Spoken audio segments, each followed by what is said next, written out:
వాగర్ధావివ సంపృక్తౌ వాగర్ధః ప్రతిపత్తయే జగతః పితరౌ వందే పార్వతీ పరమేశ్వరౌ.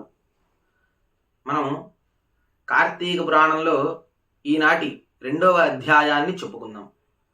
వశిష్ఠ మహర్షి జనక మహారాజుతో ఇట్లు చెప్పును: కార్తీక మహాత్మ్యము విన్నంతనే మనోవాక్కాయముల వలన చేయబడిన పాపము నశించును. కార్తీక మాసమందు శివప్రీతిగా సోమవార వ్రతమాచరించువాడు కైలాస నివాసి అగునుట. కార్తీక మాసమున సోమవారమందు స్నానము గాని దానము గాని జపము గాని చేసిన ఎడల అశ్వమేధయాగములు చేసిన ఫలమును పొందును అనుటలో సందేహమే లేదు. కార్తీక మాసమందు ఉపవాసము, ఒక పూట భోజనము, రాత్రి భోజనము, ఛాయానక్త భోజనము, స్నానము, తిలదానము ఈ 6 ఉపవాసముతో సమానము అని ఋషులు చెప్పారు. శక్తి గలవాడు కేవలము ఉపవాసము చేయవలేను. అందుకు శక్తి లేనివాడు రాత్రి భోజనము చేయవలేను. అందుకు శక్తి లేనివాడు ఛాయానక్తము చేయవలేను. అందుకు శక్తి లేనివాడు బ్రాహ్మణులకు భోజనము పెట్టి వారితో పగలే భోజనము చేయవలేను. ఛాయానక్తమనగా సూర్యకాంతి తగ్గిన తరువాత రెట్టింపు కొలతలకు తన నీడ రాగానే పగలే భుజించుట, సాయంకాలము 4:30 గంటలకు భుజించుట ఛాయానక్తం అగును. మానవులు పైన చెప్పిన 6 దేనినైనను ఆచరించని ఎడల 8 యుగములు నరకమందు కుంభీపాక నరకములోను రౌరవాది నరకములోను బాధలను పొందుతారని చెప్పబడి ఉంది. కార్తీక సోమవారమందు విధవ యథావిధిగా ఉపవాసము చేసి శివుని పూజించినట్లయితే శివలోకమును పొందును. స్త్రీలు గాని పురుషులు గాని ఎవరు కార్తీక సోమవారమందు నక్షత్రములను చూచి భోజనము చేయుదురో వారి పాతకములు అగ్నియందు ఉంచబడిన దూతివలే నశిస్తాయిట. కార్తీక సోమవారమందు శివలింగమునకు అభిషేకమును పూజయు చేసి రాత్రి భుజించువాడు శివునకు ప్రియుడగును. ఈ విషయమునందు ఒక కథ చెప్పెదను వినుడు. ఇది విన్నవారికి చెప్పువారికి పాపనాశనం అవుతుందిట. కాశ్మీర దేశమందు ఒక పురోహితుడు ఉన్నాడు. ఆ పురోహితునికి ఒక కూతురు స్వాతంత్ర్య నిష్ఠురి అను ఒక స్త్రీ కలదు. అతి చక్కని రూపముతో యౌవనముతో గుడి ఉండి తలదువ్వుకొని అలంకరించుకొని బాగుగా మాట్లాడుచు జారినే ఉండేది. ఈమె దుర్గుణములను చూచి తల్లిదండ్రులు అత్తమామలను ఆమెను విడిచారు. ఆమె భర్త సౌరాష్ట్ర దేశస్థుడు. అతని పేరు మిత్రశర్మ. అతడు వేదాంగ పారంగతుడును, సదాచారవంతుడును, సమస్త భూతములందు దయగలవాడును, అనేక తీర్థములను సేవించువాడును, అబద్ధమే ఆడనివాడును, నిరంతరము దయగలవాడును. భర్త ఇట్టి ఉత్తమ గుణములు ఉన్నవాడైనప్పటికీ ఆ దుర్మార్గపు భార్య ఇతనిని నిత్యము కొట్టిచుండిండు. అట్లు నిత్యము ఆమె చేత దెబ్బలు తినుచును. గృహస్థ ధర్మమందుండు కోరిక చేత భార్యను విడువలేక ఆమెతో కష్టపడుచుండేవాడు. ఋగ్వేదము, యజుర్వేదము, సామవేదము, అథర్వణ వేదము అంగములనగా శిక్ష, వ్యాకరణము, ఛందస్సు, నిరుక్తము, జ్యోతిష్యము, కల్పము ఈ 6 సంపూర్ణముగా చదివినవాడు వేదాంగ పారంగుడు. ఈ మిత్రశర్మ భార్యకు కర్కశ అని నామము. మిత్రశర్మయు సంభోగవాంఛ చేత ఆమె ఎందు అనురాగముతో ఉండెను. అంతనొకనాడు ఆమె రంకుమొగుడు ద్రవ్యములను, నగలను, వస్త్రములను తృప్తిగా ఇచ్చి నిరంతరము నీ భర్త వల్ల భంగము కలుగుచున్నది కాన నీ భర్తను చంపుమని చెప్పగా ఆమె సమ్మతించి రాత్రి భర్త నిద్రించగానే తాను లేచి పెద్ద రాతిని తెచ్చి భర్త శిరస్సును కొట్టింది. ఆ దెబ్బతో అతడు మృతి చెందాడు.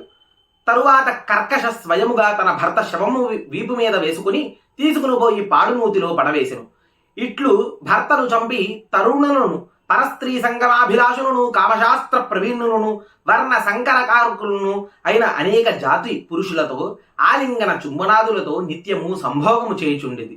ఇంతేకాదు భర్త యందు అనురాగముతో కూడి ఉన్న భార్యలను దుర్బోధన చేత ఇతరులతో సంభోగము చేయించుచు ఏకపత్ని వ్రతపరాయణులను భంగపరిచి వారితో సంభోగించుచు నిత్యము పరనింద చేయుచు పరద్వేషము కలదై దేవతాద్వేషి అయి ఉండెను.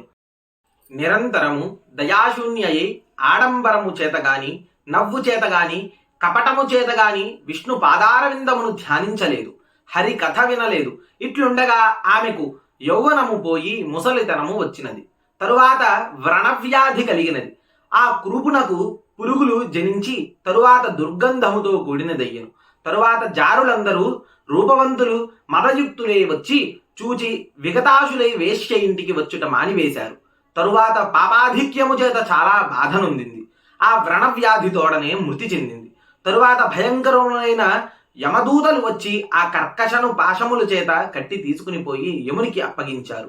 యముడు దానిని చూచి కోపము చేత కల్లెర్ర చేసి దీనిని భయంకరమగు ముళ్లతో కూడి ఇనుముతో చేయబడిన స్తంభమును కాల్చి మండుచుండగా ఆలింగనము చేయించండి అని కఠినమైన శిక్షను విధించండి అని ఆజ్ఞ చేశారు. అప్పుడు ఆ యమదూతలు ఆ కర్కశ చేసిన పాపమును చెప్పుచు ఆ వేడి స్తంభమును కౌగిలింపచేశారు. ఆమె పాదములు రెండూ పట్టుకుని గిరగిరా త్రిప్పి రాతి మీద కొట్టారు. రక్తమును కాచి త్రాగించారు. సీసమును కాచి రెండు చెవులలోనూ పోశారు. యమకింకరులు యమ చిత్రగుప్త ఆజ్ఞలచే అనేక నరక బాధలకు గురి చేశారు.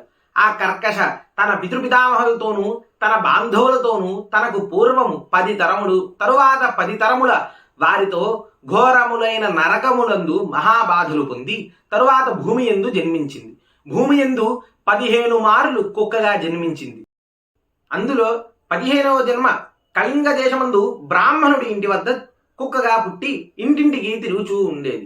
ఇట్లుండగా ఒకప్పుడు బ్రాహ్మణుడు కార్తీక మాసమందు సోమవారం దినమున పగలంతయు ఉపవాసము చేసి గృహమునందు శివలింగాభిషేక పూజాదులను చేసి నక్షత్ర మండపమును చూచి గృహమునకు పోయి దేవనివేదన చేసి పిమ్మట బలిదానం కొరకు బయటకు వచ్చి భూమి మీద బలిని ఉంచి కాళ్ళు కడుక్కొని ఆచమనం చేసి తిరిగి ఇంటిలోకి వెళ్ళాడు.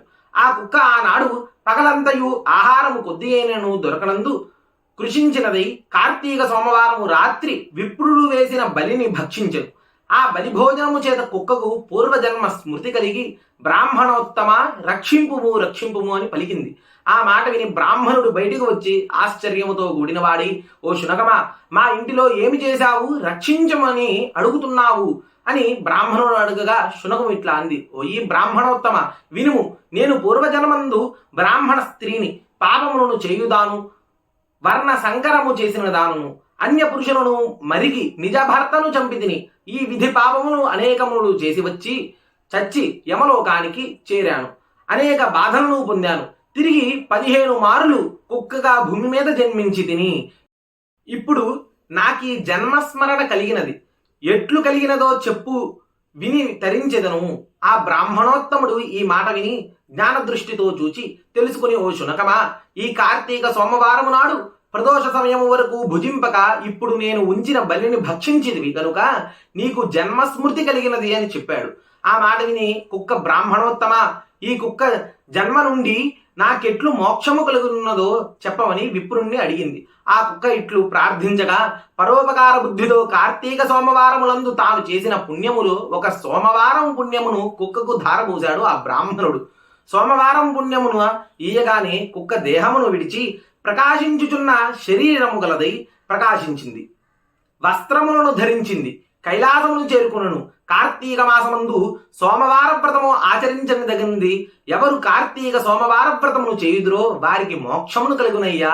కాబట్టి ఓ జనక మహారాజా, పుణ్యప్రదమైన ఈ కార్తీక వ్రతమును నీవు చేయము అని వశిష్ఠ మహర్షి ఈ కార్తీక పురాణంలో 2వ చెప్పబడి ఉన్నది. రేపటి రోజున కార్తీక సోమవారం కనుక ఈనాటి కథామృతంలో చెప్పబడి ఉన్న 6 ఉపవాసాల్లో ఏదో ఒక ఉపవాసాన్ని మనందరం కూడా యథాశక్తిగా ఆచరించి శివానుగ్రహాన్ని పొందుదాం. శివాయ గురవే నమః. హర నమః పార్వతీపతయే. హర హర మహాదేవ హర.